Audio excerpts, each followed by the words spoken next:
तानाशाही पे हमारे मोदी जी तुले हुए हैं। तुम इतनी बुरी मौत मरोगे, मैं ये बोल रहा हूँ कि तुम्हारे पक्ष में कोई खड़ा भी नहीं होगा। ये अंग्रेजों से भी तानाशाही सरकार है। कहीं ना कहीं अंग्रेज लोग गाइडलाइन का पालन करते थे, लेकिन हमारे आदरणीय प्रधानमंत्री को जनता के बीच में आना चाहिए था। जो मूलभूत समस्याएं थी उसका निस्तारण कर देना चाहिए था। सरकार को डर है कि युवा जाग चुका है, वहाँ पर भारत से अदर कंट्रियों में ये मैसेज बड़े लेवल पर पहुँचने की पूरी आशंका है, जिनके माध्यम से इनको जलील अच्छे लेवल पर किया जा सकता है। अगर मौका मिलेगा तो अपनी ताकत का एहसास भी दिखाएंगे। चाहे कितनी बड़ी आंधी तूफान आ जाए, इस सरकार को अपनी ताकत दिखाने का काम करेंगे, चाहे कुछ भी हो जाए। अब 50 दिन दे दीजिए, 90 दिन दे दीजिए, अरे पूरे 10 साल आपको दे दिए हैं। आज हर लोग परेशान है, सड़कों पर हैं। आप गरीब बच्चा, आप हवाई जहाज में की बात करते थे, आपने हवाई चप्पल ही गायब कर दी हमारे पैरों में से। दोस्तों नमस्कार, मैं हूं आदर्श मोहन और आप देख रहे हैं न्यूज़ 7 हिंदी। अभी मैं जनपथ मेट्रो स्टेशन के बाहर खड़ा हूं और यहां से पुलिस ने सबको रोक दिया है। जितने भी प्रदर्शनकारी आए थे सबको यहां पर आप देख सकते हैं जमा कर दिया गया है। किसी को भी जंतर मंतर नहीं जाने दिया जा रहा है। आज 20 तारीख है और कॉकरोच जनता पार्टी ने ऐलान किया था कि जंतर मंतर से संसद तक आज हम मार्च निकालेंगे, लेकिन बैरिकेडिंग के चलते सब यहाँ पर खड़े हैं। आप जरा एक बार तस्वीरें देखिए, चारों तरफ यहाँ कितनी भीड़ लगी हुई है, किसी को भी वहाँ नहीं जाने दिया जा रहा है। मैं आगे चलता हूँ और कुछ लोगों से बातचीत करने की कोशिश करता हूँ कि अब आगे ये लोग क्या करेंगे। पुलिस प्रशासन यहाँ से इनको आगे नहीं जाने दे रही है। क्या नाम है भैया? सुधीर कुमार वाल्मीकि धामा। कहाँ से आए हैं? मुजफ्फरनगर से आए हैं। हाँ, तो आप लोगों को तो रोक दिया गया, संसद जाने नहीं दिया जा रहा है, क्या करेंगे फिर? ये अंग्रेजों से भी तानाशाही सरकार है। कहीं ना कहीं अंग्रेज लोग गाइडलाइन का पालन करते थे, लेकिन हमारे आदरणीय प्रधानमंत्री को जनता के बीच में आना चाहिए था। जो मूलभूत समस्याएं थी उसका निस्तारण कर देना चाहिए था, लेकिन तानाशाही पे हमारे मोदी जी तुले हुए हैं। स्टूडेंट, आपके हाथ में जो पोस्टर है इसमें लिखा हुआ है, दिखाइए जरा कैमरे की तरफ, शिक्षा शेरनी का वो दूध है जो इसे पिएगा धाड़ेगा। तो लेकिन इसी दूध से सबको वंचित क्यों किया जा रहा है? वंचित इसलिए किया जा रहा है, ये सरकार हमें उस समय में ले जाना चाहती है जब सभी को, हमारे दलित वर्ग हो, खुद सभी वर्ग हो, उनको शिक्षा से वंचित करके गुलाम बनाने के चक्कर में है। सब ये गुलाम बनेंगे। अब तो मोदी जी को चुनाव भी नहीं करवा देना चाहिए, बस रिन्यूअल सरकार कर दे, नॉमिनेट कर दे अपने विधायकों को और मंत्रियों को। अरे शिक्षक ही परेशान है, मजदूर परेशान है। अब 1984 के तत्कालीन हमारी प्रधानमंत्री जी यही जंतर मंतर पे इनके पिताजी ने धरना दिया था और आज वे जनता के बीच में आई थी, लेकिन हमारे प्रधानमंत्री का पता नहीं है। अच्छा, क्यों नहीं जाने दे रहे हैं आप लोगों को? क्या डर है सरकार को? सरकार को डर है कि युवा जाग चुका है, वहाँ पर भारत से अदर कंट्रियों में ये मैसेज बड़े लेवल पर पहुँचने की पूरी आशंका है, जिनके माध्यम से इनको जलील अच्छे लेवल पर किया जा सकता है। हालांकि ये जलील हो रहे हैं, ऑल ओवर कंट्री में जलील हो रहे हैं। भले ही ये जाकर वहाँ पर बहुत अच्छा रिएक्ट दिखाते हैं, नकली न्यूज़ हमारे सामने प्रस्तुत की जा रही है। आप ये मैसेज देख सकते हैं मेरे सामने जी। आज इस मैसेज का ही यहाँ पर बड़े लेवल पर कार्य किया जा रहा है। सब बच्चे शिक्षित हैं, यहाँ पर शिक्षित होकर गलत चीज़ का विरोध कर रहे हैं, संगठित हो रहे हैं, कर रहे हैं और फिर संघर्ष कर रहे हैं। इस चीज़ से खतरा है इस सरकार को। इस सरकार को अपनी नाकामी जो इन्होंने छुपा रखी है, पर्दा डाल रखा है, लोगों को गुमराह कर रखा है। आज विद्यार्थी गुमराह है, स्वच्छकार सैनिक जिनको कोरोना वॉरियर्स बोला गया था वो गुमराह है, आज सैनिक गुमराह है, सब गुमराह है आज की डेट में। लेकिन कुछ अंधभक्त अभी भी बाज नहीं आ रहे हैं। वे अंधभक्त, वे युवा है जो बहुत गंदगी फैलाने का कार्य कर रहे हैं। तुम इतनी बुरी मौत मरोगे, मैं ये बोल रहा हूँ कि तुम्हारे पक्ष में कोई खड़ा भी नहीं होगा। यहाँ आज इतने लोग एक सही प्रोटेस्ट के पक्ष में है, जब तुम्हारा नंबर आएगा ना, तुम्हारे पास कोई भी नहीं दिखेगा, कोई भी नहीं दिखेगा। तुम्हारी बहुत बुरी कुत्तों वाली हालत होगी। अच्छा, जंतर मंतर पर इकट्ठा होने वाले सभी छात्रों को भाजपाई सोशल मीडिया पर दहशतगर्द लिख रहे हैं, इसे कैसे आप सामना करेंगे? इसका जवाब क्या देंगे? इसका जवाब सिंपल शब्दों में केवल ये है कि ये सरकार अपनी नाकामी को छुपाने का कार्य कर रही है। आप देख सकते हैं कि दहशतगर्दी जो फैला रहे हैं उनका सरकार समर्थन कर रही है।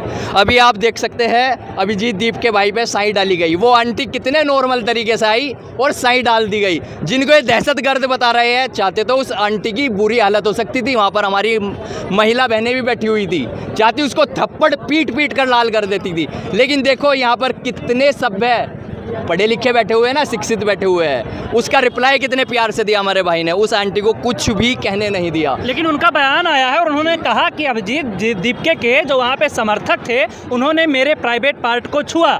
ये बदतमीज किस्म के लोग आ रहे हैं। और दुख का विषय यह है कि मातृ शक्ति आ रही है। वे तो है ही, जो पुरुष आ रहे हैं बदतमीज लोग आ रहे हैं, लेकिन मातृ शक्ति, अरे तुम्हारे बच्चे भी पढ़ाई करा रहे हो ना मेहनत से, जब अच्छी एजुकेशन में पहुंच जाएगा और उनका शोषण होगा ना, तो तब तुम्हें वो एहसास होगा।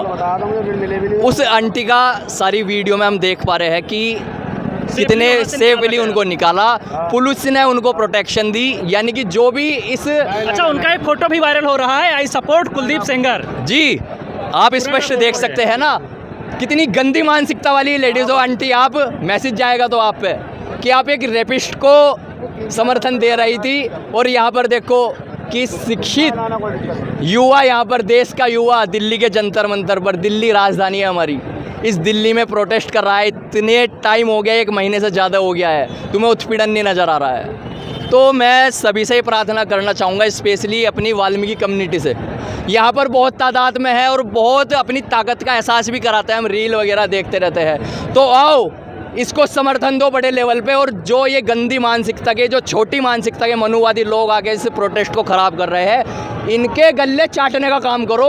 जो आपकी पहचान है ना वाल्मीकि समाज के लोगों, इनके गले चाटो, क्योंकि एक अच्छे प्रोटेस्ट को ये गलत रूप देने का कार्य कर रहे हैं। जय वाल्मीकि, जय भीम। एक आखिरी सवाल, जी। वाल्मीकि समाज के लोग जब अपने हक के लिए सड़कों पर उतरते हैं, तो तमाम सारे ऐसे लोग हैं जो उन्हें भारत विरोधी ताकत कहते हैं, कैसे इसका जवाब देंगे? देखिए, बहुत सारे लोग ऐसे भी हैं जो हमें कट्टर हिंदू बताकर हमें फ्रंट पर रखते हैं, लेकिन हम आपको स्पष्ट बता देते हैं, हम परमात्मा वाल्मीकि जी में आस्था रखते हैं और बाबा साहब को अपना रास्ता रखते हैं, क्योंकि परमात्मा वाल्मीकि जी के हाथ में कलम है, उसी कलम के माध्यम से मैसेज है ना कि 1000 तलवारों से ज़्यादा ताकत एक कलम में होती है। उसका उदाहरण बाबा साहब है हमारे।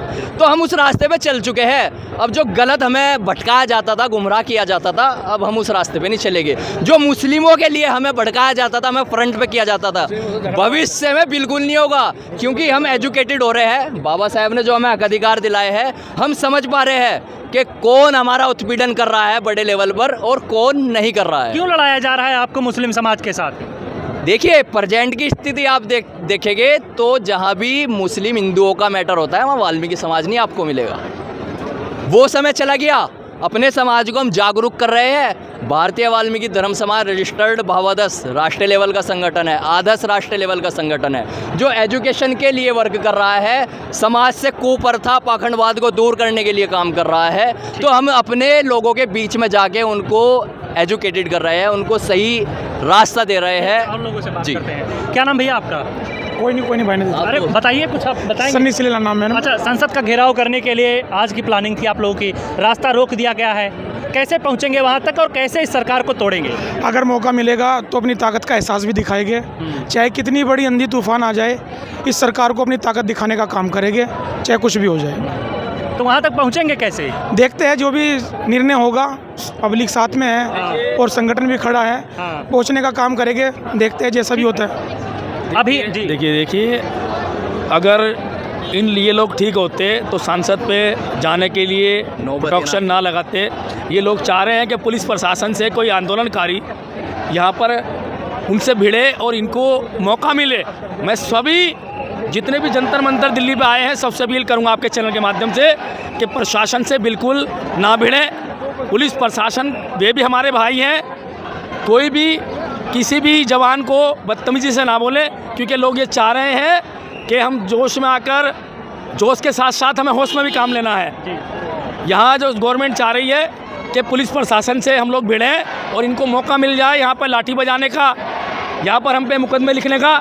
हमारा काम है सरकार को अपनी ताकत दिखाना, और जो पूरे देश में हाहाकार मच रहा है, आज शिक्षित मजदूर हर तत्व का लोग परेशान हैं। ये अभी आपने इनसे सवाल पूछा था मेरे भाई से कि आपको ये आतंक घोषित कर रहे हैं, ये बता रहे हैं। अरे भाई, जब अंग्रेज़ों का राज था तो राजगुरु सुखदेव भगत सिंह, उनको भी गवर्नमेंट जो राज कर रहे थे वो अलग अलग तरीके से उन पे मुकदमे लिखते थे, उन्हें सजाएं सुनाते थे।